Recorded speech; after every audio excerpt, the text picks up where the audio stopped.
구원에 이르는 지혜 제2장 세상의 누룩을 내버리라 8번째 시간입니다. 하늘의 누룩 대 세상의 누룩이라는 소제목 하에 11개의 질문으로 되어 있습니다. 1번 광야에서 하늘의 누룩으로 양육된 출애굽 2세대가 가나안 땅에 들어간 후 하나님의 말씀을 거역하기 시작합니다. 그 이유가 무엇인가요?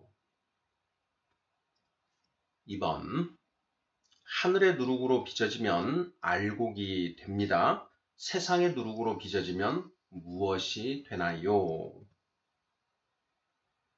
3번 크리스천은 오직 하늘의 누룩으로 빚어져야 합니다. 세상의 누룩이 섞이면 어떻게 되나요? 4번 갈라디아서 5장 9절 적은 누룩이 온 덩어리에 퍼진다고 합니다. 이 누룩은 하늘의 누룩을 말하나요? 세상의 누룩을 말하나요? 5번 마태복음 13장 33절에서 예수님은 천국은 마치 여자가 가루 서말 속에 갖다 넣어 전부 부풀게 만든 누룩과 같다고 하셨습니다. 이 누룩은 하늘의 누룩인가요? 세상의 누룩인가요? 6번 그 누룩의 내용은 무엇인가요? 7번 고린도전서 5장 7절의 누룩은 하늘의 누룩인가요? 세상의 누룩인가요? 8번 교회 안에 들어온 세상의 누룩으로 어떤 것들이 있나요? 9번 당신 안에 있는 세상의 누룩은 무엇인가요? 10번 그것들을 어떻게 해야 하나요? 11번 그렇게 하지 않으면 안 되는 이유가 무엇인가요? 네, 이렇게 해서 모두 11개의 질문입니다. 이제 구원에 이르는 지의 제2장 세상의 누룩을 내버리라 하는 이제 그 내용들 어느 정도는 우리가 이제 익숙해진 것 같습니다. 그동안 7번에 걸쳐서 여러 가지 주제들 이제 다루어 왔는데요. 자, 오늘 이 시간에는 이제 8번째 시간으로 하늘의 누룩과 세상의 누룩이라는 내용으로 좀 중간 정리를 하는 그런 순서가 되겠습니다. 자, 1번부터 답을 찾아보도록 하겠습니다. 1번 광야에서 하늘의 누룩으로 양육된 출애굽 2세대가 가나안 땅에 들어간 후 하나님의 말씀을 거역하기 시작합니다. 그 이유가 무엇인가요? 자, 이미 우리가 살펴본 그런 질문입니다. 다시 한번 정리하는 그런 의미의 질문이겠는데요. 자, 출애굽기 34장 13절 말씀입니다. 너희는 도리어 그들의 제단들을 헐고 그들의 주상을 깨뜨리고 그들의 아세라상을 찍을지어다. 레위기 18장 3절 말씀입니다. 너희는 너희가 거주하던 애굽 땅의 풍속을 따르지 말며 내가 너희를 인도할 가나안 땅의 풍속과 규례도 행하지 말고 이렇게 되어 있습니다. 자, 출애굽 1세대는 애굽 땅의 풍속에 젖어 있었지요. 자, 출애굽 2세대는 이제 가나안 땅의 풍속과 규례에 물들게 됩니다. 자, 그러한 이유로 가나안 땅에 들어간 출애굽 2세대가 하나님의 말씀을 거역하기 시작한다라는 것이죠. 출애굽 2세대는 광야에서 하늘의 누룩으로 양육을 받았습니다. 자, 그런데 이 땅의 누룩, 세상의 누룩에 오염되면서 자, 하나님의 말씀을 거역하게 되더라 하는 내용들 이걸 이제 우리가 살펴보았지요. 자, 2번 질문 보겠습니다. 하늘의 누룩으로 빚어지면 알곡이 됩니다. 세상의 누룩으로 빚어지면 무엇이 되나요? 하는 그런 질문입니다. 자, 하늘의 누룩. 누룩은 교훈, 가르침을 의미한다라고 했습니다. 하늘의 누룩은 하늘의 가르침, 즉 성경 66권에 기록된 하나님의 말씀이 이제 하늘의 누룩이 되는 것이죠. 자, 그러한 하나님의 말씀, 하늘의 누룩으로 빚어지면 알곡이 된다. 세상의 누룩으로 빚어지면 무엇이 되는가? 저는 마태복음 13장 38절 말씀. 밭은 세상이요, 좋은 씨는 천국의 아들들이요, 가라지는 악한 자의 아들들이요. 이 말씀이 이 질문에 대한 시금석이 되지 않을까 싶습니다. 하늘의 누룩으로 빚어지면 알곡이 되고 세상의 누룩으로 빚어지면 가라지가 된다. 이렇게 보면 되지 않을까 싶습니다. 자, 세상의 누룩, 세상의 가르침인데요. 그 세상의 가르침은 하늘의 가르침과 같으면 문제가 없겠지만 그 세상의 누룩이 하늘의 누룩과 서로 다른 내용이다. 하늘의 누룩에 어긋나는 그런 내용이다. 라고 하면 이제 문제가 되는 것이죠. 하늘의 누룩만이 오직 참 진리인데, 자, 하늘의 누룩에 반하는 세상의 가르침은 당연히 거짓입니다. 자, 사탄은 거짓의 아비인 것이지요. 그래서 모든 거짓은 사탄으로부터 비롯된다. 그러한 거짓으로 빚어지면 악한 자의 아들, 즉 가라지가 되게 된다.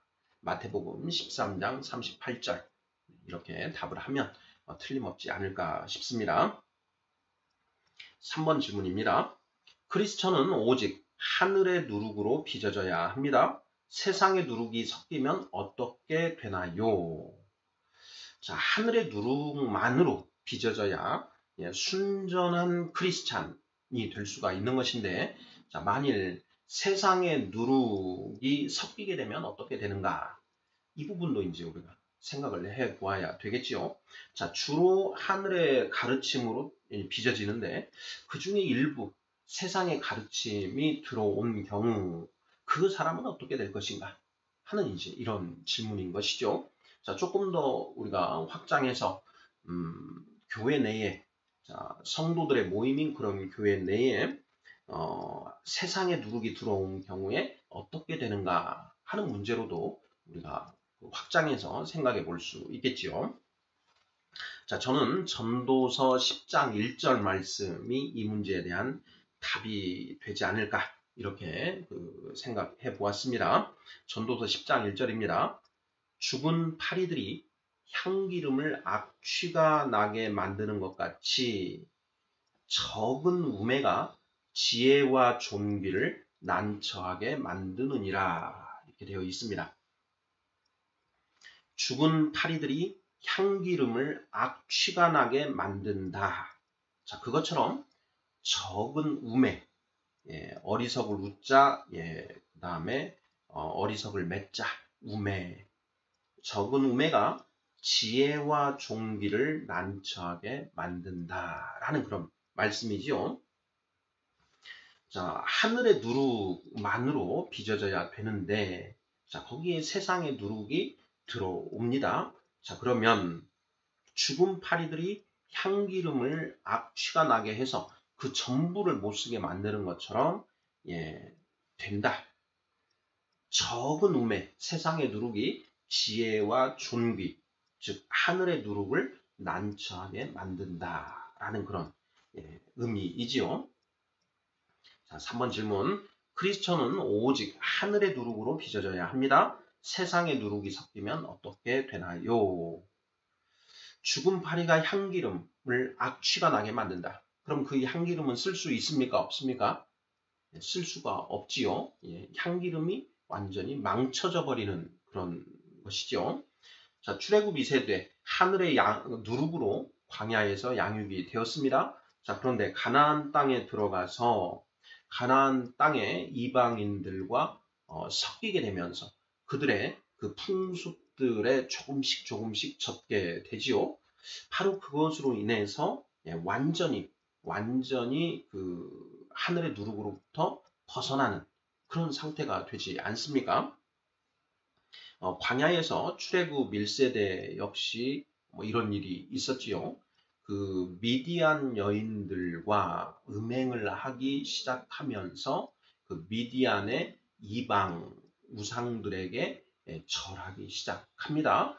그래서 하나님이 진노하셨고 그 역병이 돌게 되지요. 그 역병이 돌아서 그때 이제 죽은 그 사람이 2만 명인가 이렇게 되지 않습니까? 그때 그 엘르아살의 아들 비느하스가 그 이방 여인 미디안 여인과 함께 그 천막으로 들어가는 그 이스라엘 자손을 이제 그 창으로 찔러 죽이는 그런 일들이 벌어지고 그 비느하스에 대해서 하나님이 비느하스를 이제 칭찬하는 그런 또 일화가 민수기에 기록이 되어 있지요. 바로 그러한 것처럼 적은 이 세상의 누룩이 완전히 한 사람의 그 성도를 망하게 만드는 그런 일들이 일어날 수 있다라는 것. 그것을 전도서 10장 1절은 죽은 파리들이 향기름을 악취가 나게 만드는 것 같이 적은 우매가 지혜와 종기를 난처하게 만든다. 이렇게 쓰고 있는 것 같습니다. 4번 질문 보겠습니다. 갈라디아서 5장 9절 적은 누룩이 온 덩어리에 퍼진다고 합니다. 이 누룩은 하늘의 누룩을 말하나요? 세상의 누룩을 말하나요? 갈라디아서 5장 9절 적은 누룩이 온 덩어리에 퍼진다. 한번 갈라디아서 이 주변 7절, 8절, 9절, 10절까지 한번 내용을 그 전체 맥락을 살펴보아야만 이 적은 누룩이 하늘의 누룩을 말하는지 세상의 누룩을 말하는지 정확하게 분별할 수 있을 것 같습니다. 읽어보겠습니다. 갈라디아서 5장 7절 너희가 다름질을 잘 하더니 누가 너희를 막아 진리를 순종하지 못하게 하더냐. 그 번면은 너희를 부르신 이에게서 난 것이 아니니라. 적은 누룩이 온 덩이에 퍼지느니라. 나는 너희가 아무 다른 마음을 품지 아니할 줄을 주 안에서 확신하노라. 그러나 너희를 요동하게 하는 자는 누구든지 심판을 받으리라. 아멘. 예. 자, 적은 누룩이 온 덩이에 퍼지느니라. 여기에 적은 누룩은 좋은 누룩인가요? 나쁜 누룩인가요? 전체 맥락을 보면 자, 너희가 다름질을 잘 했다. 그런데 누가 너희를 막아 진리에 순종하지 못하게 하냐? 이렇게 시작을 하지요. 자, 진리를 막아 순종하지 못하게 하는 누룩이다. 그러면 좋은 누룩인가요? 나쁜 누룩인가요? 당연히 나쁜 누룩인 것이지요. 자, 나쁜 누룩은 하늘의 누룩입니까? 세상의 누룩입니까? 바로 세상의 누룩인 것이죠. 나는 너희가 아무 다른 마음을 품지 아니할 줄을 확신한다. 너희를 요동하게 하는 자, 그 누룩을 세상의 누룩을 전하는 자는 누구든지 심판을 받을 것이다 라는 그런 내용인 것이지요. 자, 이 누룩은 갈라디아서 5장 9절 적은 누룩이 온 덩이에 퍼진다고 합니다. 이 누룩은 하늘의 누룩을 말하나요? 세상의 누룩을 말하나요? 정답은 세상의 누룩이지요. 그 누룩은 교훈, 가르침이다. 그 교훈과 가르침에는 두 가지 종류가 있다. 세상의 가르침이 있고 하늘의 가르침이 있다. 하늘의 가르침은 성경 66권에 기록되어 있다. 성경 66권에 기록된 그런 내용이면 하늘의 가르침이고 성경 66권에 기록되지 않았거나 성경 66권에 기록된 하늘의 가르침과 배치되는 어떤 상반되는 반하는 그런 내용이라면 세상의 누룩이다라는 것이죠. 그래서 우리가 어떤 가르침이 하늘의 누룩에 해당되느냐, 세상의 누룩에 해당되느냐라는 것을 분별하기 위해서라도 성경 66권 말씀을 철저하게 연구하고 묵상해야 될 필요성이 있다라는 것이죠. 히브리서 5장 14절 단단한 음식은 장성한 자의 것이니 그들은 지각을 사용함으로 연단을 받아 선악을 분별하는 자들이니라. 네, 아멘. 지각을 사용함으로 연단, 훈련을 받아 선악, 그것이 세상의 누룩인지 하늘의 누룩인지를 분별할 수 있는 자들, 바로 그런 자들이 장성한 자이다.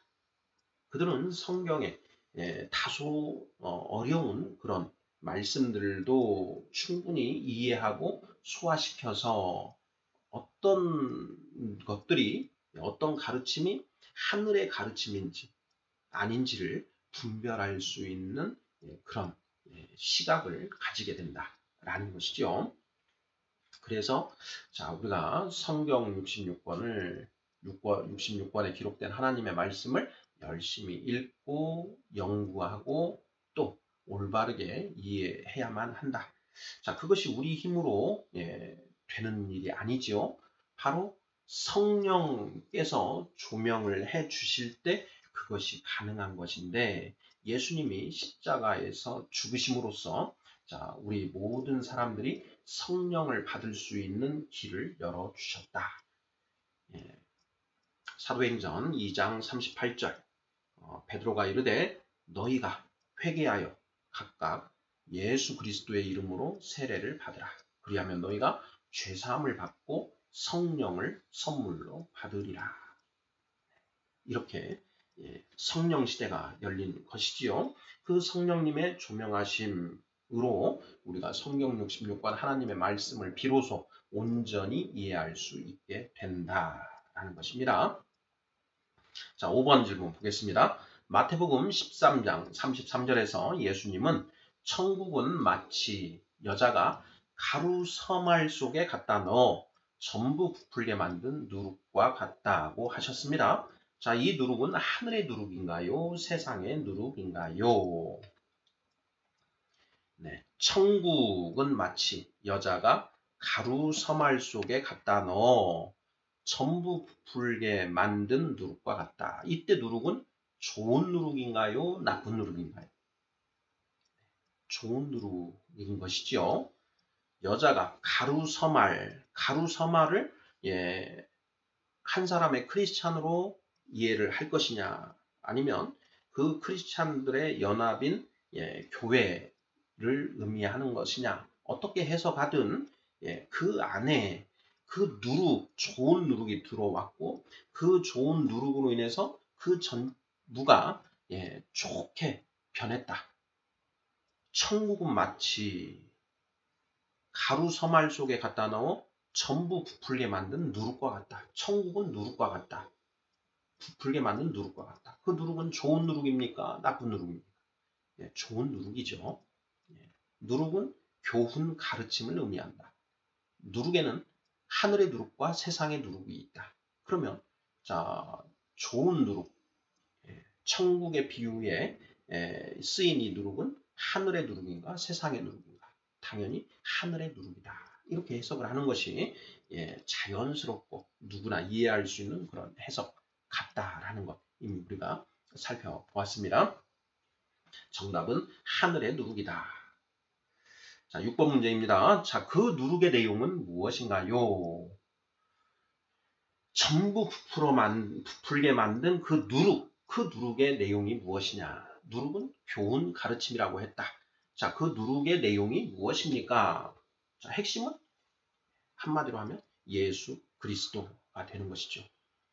예수님이 곧 길이요, 진리요, 생명이시다라고 하는 그 하늘의 가르침, 그것이 이 가루 서말 속에 들어오면 전부 부풀게 만들어서 발효, 화학적 변화를 일으키게 만들어서 좋은 그런 천국의 백성을 만들어낸다.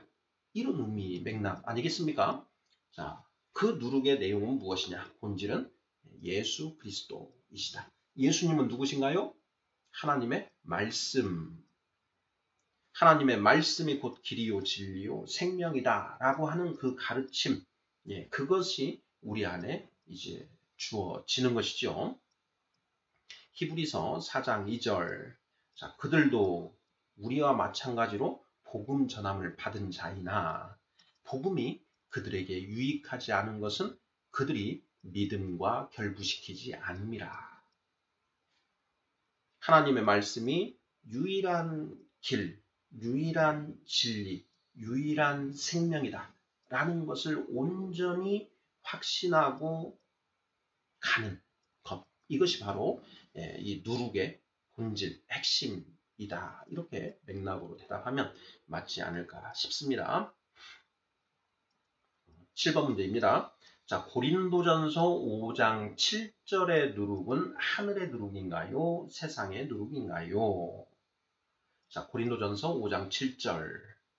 너희는 누룩 없는 자인데 새 덩어리가 되기 위하여 묵은 누룩을 내버리라. 우리의 유월절 양 곧 그리스도께서 희생되셨느니라. 이렇게 되어 있습니다. 너희는 누룩 없는 자이다. 너희는 원래 누룩이 가르침을 전혀 받지 않은 어떤 그런 백지와 같은 그런 상태였다. 그런데 너희에게 그 묵은 누룩이 들어와서 너희가 변질이 되어버렸다. 그런데 너희가 새 덩어리가 되기 위하여 그 묵은 누룩을 내버리라. 이렇게 되어 있죠. 내버려야 할 누룩. 자, 세상의 누룩입니까? 하늘의 누룩입니까? 당연히 세상의 누룩인 것이지요. 네, 어려운 질문이 아닙니다. 고린도전서 5장 7절. 새 덩어리가 되기 위하여 묵은 누룩을 내버리라. 바로 무교절. 무교절의 첫날 집안에 있는 모든 누룩을 내다 버려라. 이렇게 그 하나님이 모세를 통해서 명령하셨지요. 그런데 그 누룩이 정말 빵을 발효시키는, 빵 반죽을 발효시키는 그 이스트라고 생각하고 그 물질적인 그 누룩을 갖다 내다 버린 그런 것에 그쳐버렸다면, 그쳐버렸다면, 하나님의 그 뜻을 제대로 이해하지 못한 것이지요. 그래서 출애굽 1세대가 그 무교절의 의미를 온전히 이해하지 못했고, 그래서 결국은 광야에서 가나안 땅에 들어가지 못하고 모두 망할 수밖에 없었다라는 것 아니겠습니까? 그것을 사도 바울 선생이 고린도전서 5장 7절 8절에서 그 누룩을 내버리라는 것은 바로 세상의 그 가르침, 세상의 누룩을 내버리라는 그런 의미였다라는 것을 밝혀주고 있는 것이지요. 자, 8번 문제입니다. 교회 안에 들어온 세상의 누룩으로 어떤 것들이 있나요? 하는 질문입니다. 자, 오늘날 그 교회 안에 들어온 세상의 누룩들이 너무나 많이 있지요. 그 사탄이 광명의 천사로 위장해서 자, 교회 안에 그 잘못된 왜곡된 그런 가르침들을 뿌려놓고 있는 것이죠. 세상의 그 누룩들을 갖다가 우리 교회 안에 자꾸 섞어 넣는 것입니다. 세상적인 그런 가르침, 하나님의 말씀에 반하는 그런 세상적인 가르침을 교묘하게 이제 섞어 넣는 것인데, 하나님 말씀, 성경 말씀에 정면으로 배치되는 어떤 그런 걸 넣을까요? 아니면 배치되는 것 같기도 하고 맞는 것 같기도 하고, 아니 오히려 성경 말씀에 부합하는 것 같은, 이렇게 들을 때 성도들이 그 가르침을 들을 때 좋은 것 같은 그런 느낌이 드는 그런 걸 집어 넣을까요? 당연히 성경 말씀에 어긋나지 않는 것처럼 보이는 그런 교묘하게 왜곡된 그런 논리들, 그런 가르침들을 교회 안에 집어 넣는 것이지요. 고린도 후서 11장을 보면, 자, 이 사탄이 어떻게 교회 안에서 일을 하는지 하는 내용들이 기록되어 있습니다. 고린도 후서 11장 13절로 15절까지 말씀 한번 읽어보도록 하겠습니다. 그런 사람들은 거짓 사도요 속이는 일꾼이니 자기를 그리스도의 사도로 가장하는 자들이니라. 14절 이것은 이상한 일이 아니니라. 사탄도 자기를 광명의 천사로 가장하나니. 15절 그러므로 사탄의 일꾼들도 자기를 의의 일꾼으로 가장하는 것이 또한 대단한 일이 아니니라. 그들의 마지막은 그 행위대로 되리라. 이렇게 되어 있습니다. 자, 사탄의 일꾼들, 거짓 사도들이 이 교회 안에 들어와서 이 세상의 누룩을 섞어 넣는 그런 일들을 하고 있다라는 것이죠. 그 거짓 그 사도들 중에는 자기가 세상의 누룩을 퍼뜨리고 있다라는 것을 정확하게 인식하고 있는, 그래서 고의적으로 사탄의 일꾼의 노릇을 하고 있는 그런 사람도 있을 것이고, 또 그것이 세상의 누룩인 줄 모르고 오히려 하나님의 그 말씀인 줄 알고 잘못 알고 전하는 그런 경우도 있겠지요.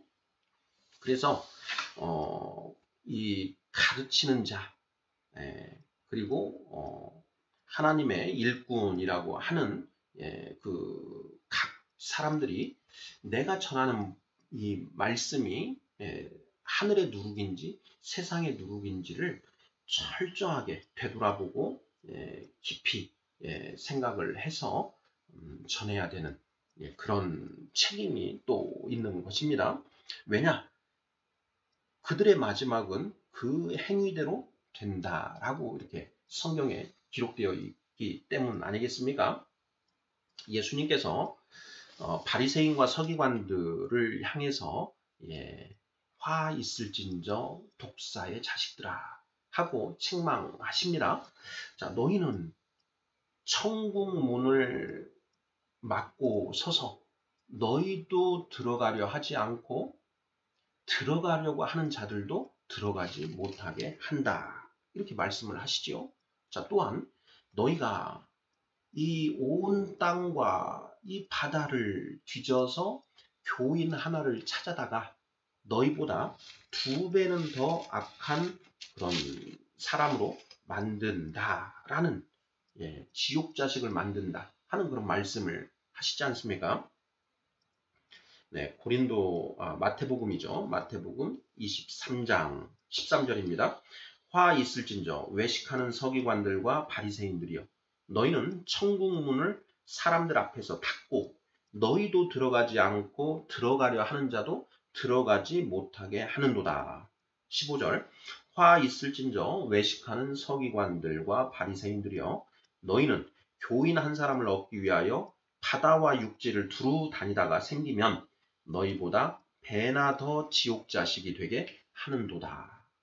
이렇게 예수님이 책망하셨는데 그러한 일들이 오늘날에도 비일비재하게 일어나고 있다라는 것이죠. 그래서 우리가 교회 안에서 내가 가르치는 그런 직분을 받은 자 있나 아니면 일반 성도거나 그 어떤 선포되는 그것이 하늘의 누룩인지 세상의 누룩인지를 철저하게 분별하고 하늘의 누룩이면 받아들이고 세상의 누룩이면 걸러내고 하는 이 일들을 우리가 해야 됩니다. 그 시금석이 되는 건 무엇이냐? 성경 66권 하나님의 말씀이다. 그래서 우리가 하나님의 말씀을 철저하게 연구하고 묵상하고 암송하고 있어야만 한다라는 것이죠.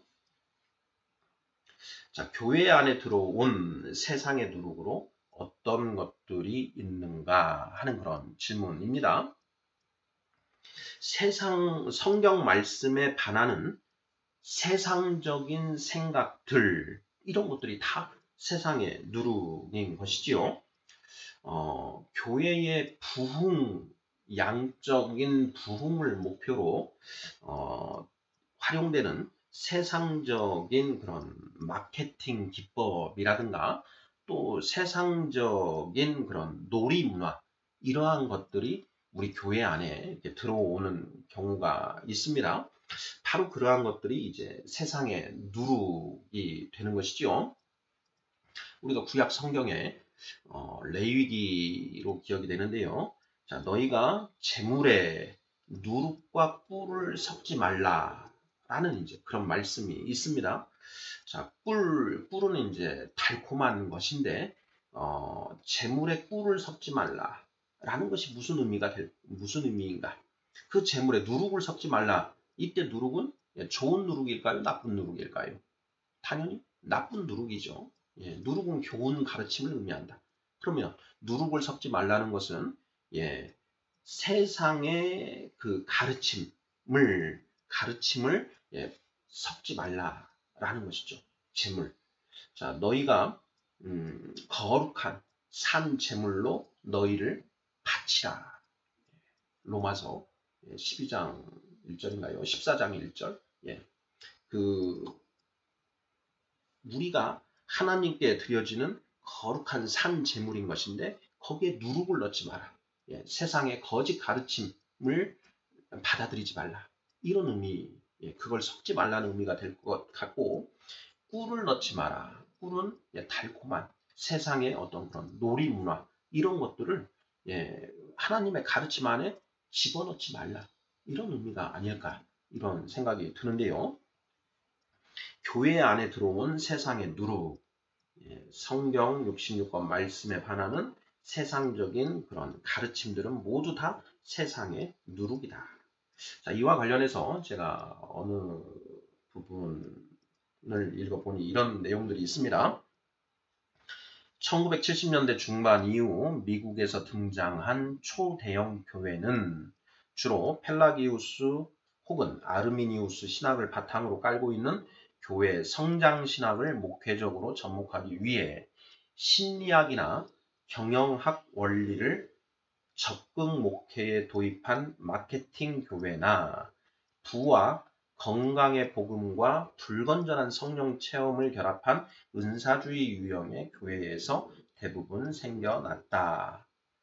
마케팅 교회는 복음을 새로운 시대에 맞게 전하자는 취지로 출발했지만 하나님 중심이 아닌 인간 중심, 성경 중심이 아닌 문화 중심으로 치우쳤기 때문에 변질된 복음, 생략된 복음을 전하다가 결국 문화만 남고 복음은 실종되는 안타까운 결과를 낳았다.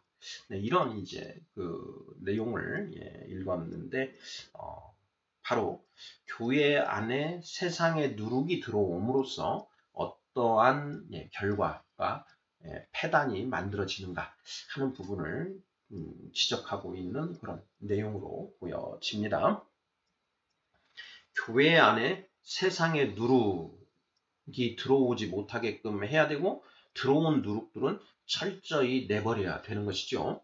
사도 바울 선생도 적은 누룩이 온 덩어리를 퍼진다. 온 덩어리에 퍼진다. 그러니 그 적은 누룩을 내버려라 라고 이렇게 말씀을 하시는 것이죠. 9번 질문입니다. 당신 안에 있는 세상의 누룩은 무엇인가요? 하는 질문입니다.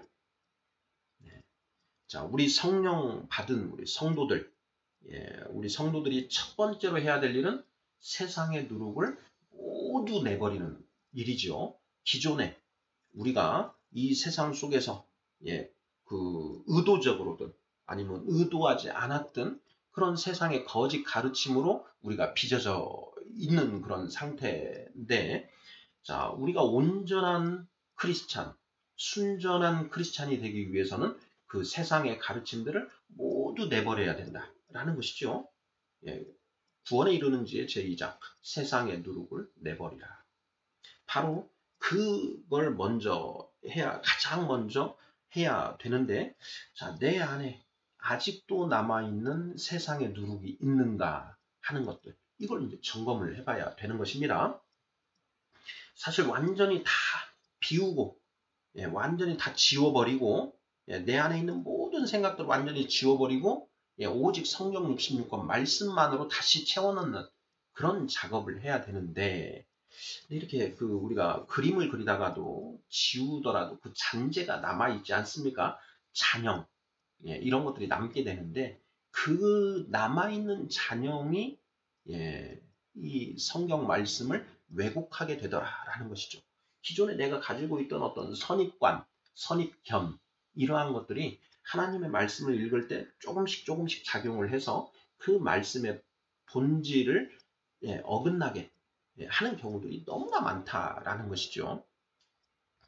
그러다 보니까 이제 잘못된 그런 풀이들이 이루어지는 것 같습니다.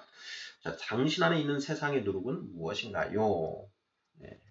우리가 성경을 읽어가면서 그 성경 말씀에 뭔가 내 안에서 반발감이 일어나고 이거는 좀 이상한데 하는 그런 느낌이 들 때 그때는 내 안에 그 세상의 누룩이 뭔가가 있는 것입니다.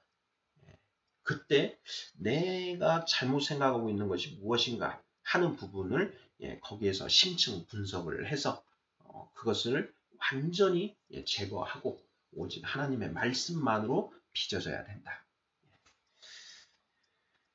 10번 질문 보겠습니다. 자, 그것들을 어떻게 해야 하나요? 당신 안에 있는 세상의 누룩 어떻게 해야 됩니까? 내버려야 되지요. 완전히 지워버려야 됩니다. 고린도전서 5장 8절 이러므로 우리가 명절을 지키되 묵은 누룩으로도 말고 악하고 악의에 찬 누룩으로도 말고 누룩이 없이 오직 순전함과 진실함의 떡으로 하자. 이렇게 되어 있습니다. 명절을 지키되 무교절이죠. 무교절 또는 유월절 이 명절을 지키되 묵은 누룩으로도 말고 묵은 누룩 오래된 세상의 가르침 세상 사람들이 너무나 자연스럽게 받아들이고 있는 그런 세상의 거짓 가르침 묵은 누룩이죠. 악하고 악의에 찬 누룩 악하고 악의에 찬 누룩 사탄교 그 제1장 1절 사탄교 제1장 1절 세상은 당신을 중심으로 움직입니다. 라고 하는 뭐 이런 내용이라고 합니다. 자, 이것이 악하고 악의에 찬 누룩이지요. 천상천하 유아 독존 하늘 위 하늘 아래 내가 가장 존귀한 존재이다. 이런 것들이 바로 악하고 악의에 찬 누룩인 것이죠. 이 세상은 하나님께서 창조하셨고 하나님이 통치하고 계십니다. 하나님 중심적으로 우리가 생각을 해야 되는데 자, 하나님을 사이드로 치워두고 내가 중심이 되는 이것이 악하고 악의에 찬 누룩 바로 선악과를 먹은 이후에 타락한 인간이 바로 그런 존재가 되어 있는 것 아니겠습니까? 그러한 악하고 악의에 찬 누룩을 모두 내버려서 그럼 세상의 누룩이 하나도 없는 오직 순전함과 진실함의 떡으로 무교절을 보내자라는 것이죠. 순전함과 진실함의 떡. 성경에서 말하는 떡은 말씀이지요.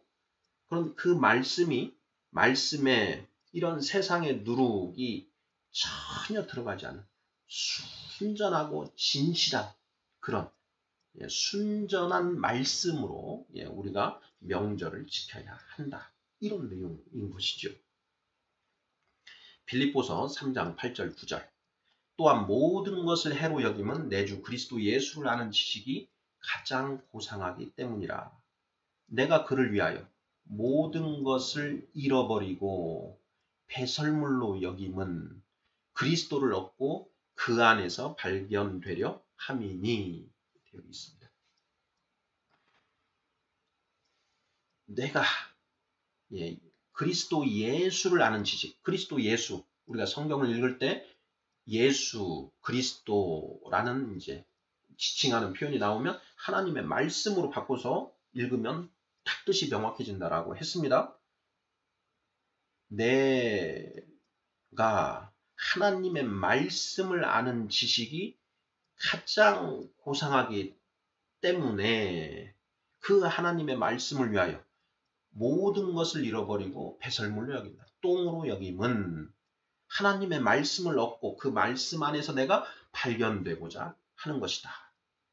이렇게 읽으면 뜻이 명확해지지 않습니까?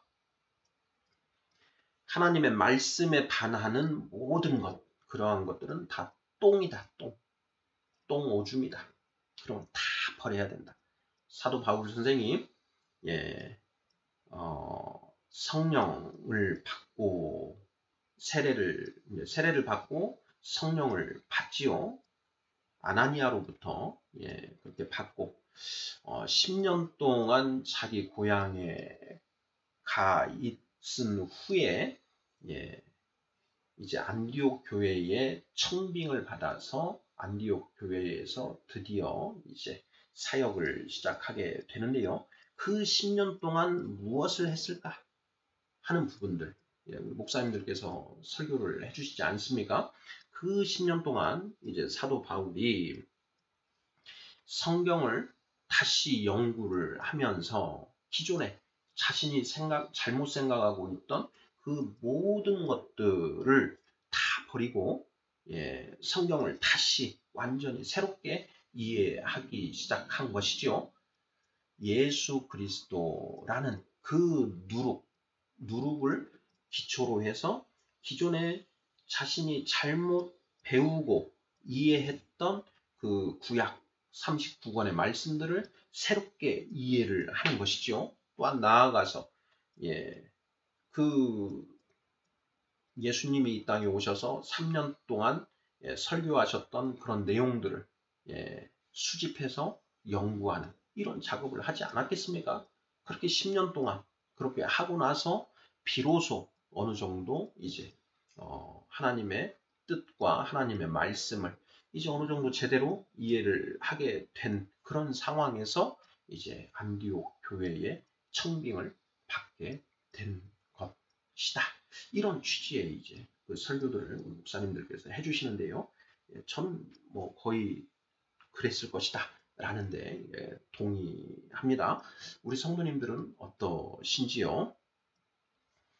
자, 10번 질문. 그것들은 어떻게 해야 되는가? 완전히 우리가 내버려야 된다. 그것들을 똥, 오줌, 배설물로 여기고 오직 하나님의 말씀만으로 채워 넣기 위해서 우리를 완전히 비워야 된다. 이렇게 답을 하면 맞을 것 같습니다. 자, 마지막 11번 질문입니다. 자, 그렇게 하지 않으면 어떻게 되나요? 하는 그런 질문입니다. 자, 세상에 그런 그 누룩들을 내버리지 않고 그런 상태에서 하늘의 누룩을 채워 넣는다. 그러면 어떻게 되는가 하는 것이죠. 자, 베드로전서 2장 2절. 갓난 아기들 같이 순전하고 신령한 젖을 사모하라. 이는 그로 말미암아 너희로 구원에 이르도록 자라게 하려 함이라.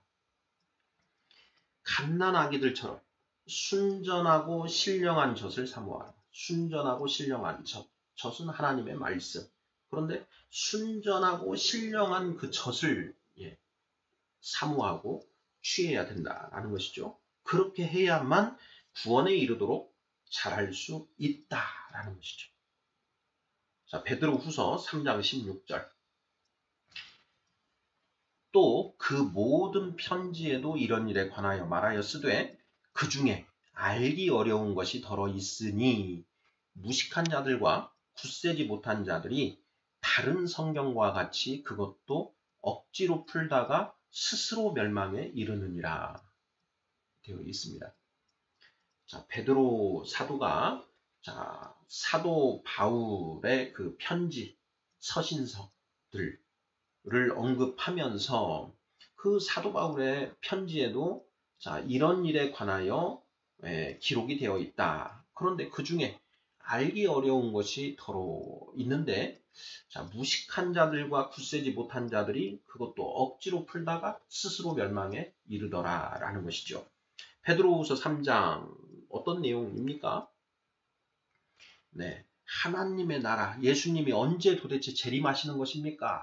라고 그 성도들이 베드로 장로에게 자꾸 묻는 것이죠.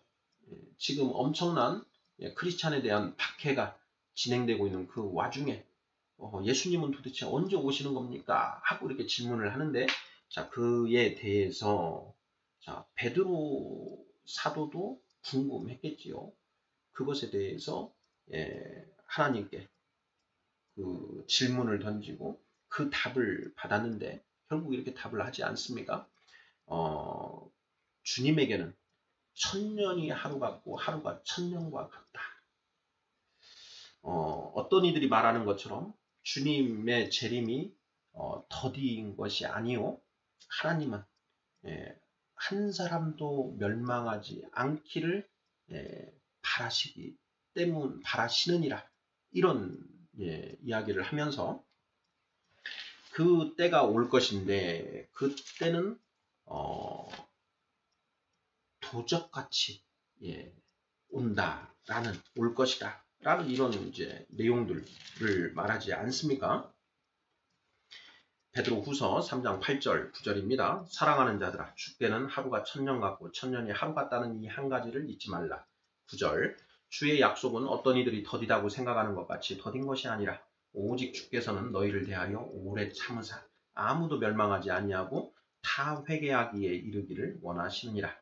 10절, 그러나 주의 날이 도둑같이 오리니 그날에는 하늘이 큰 소리로 떠나가고 물질이 뜨거운 불에 풀어지고 땅과 그 중에 있는 모든 일이 드러나리로다.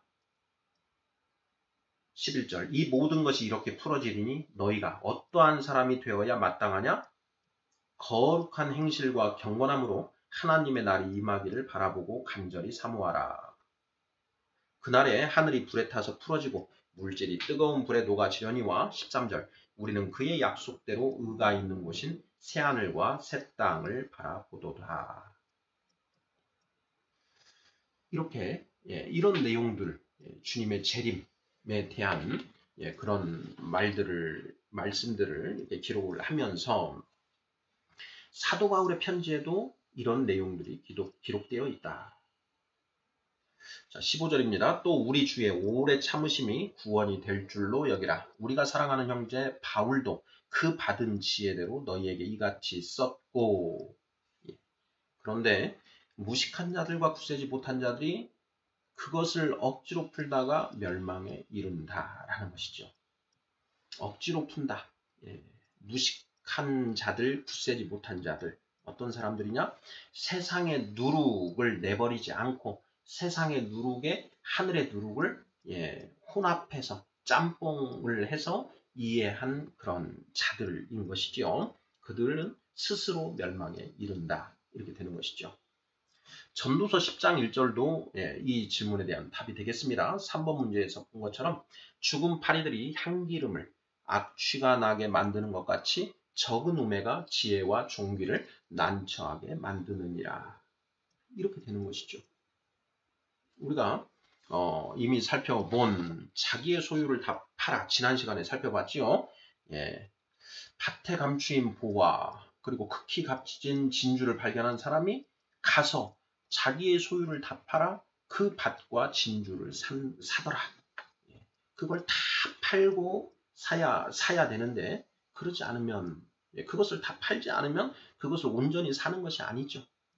그러면 구원에 이르도록 자라날 수 없다.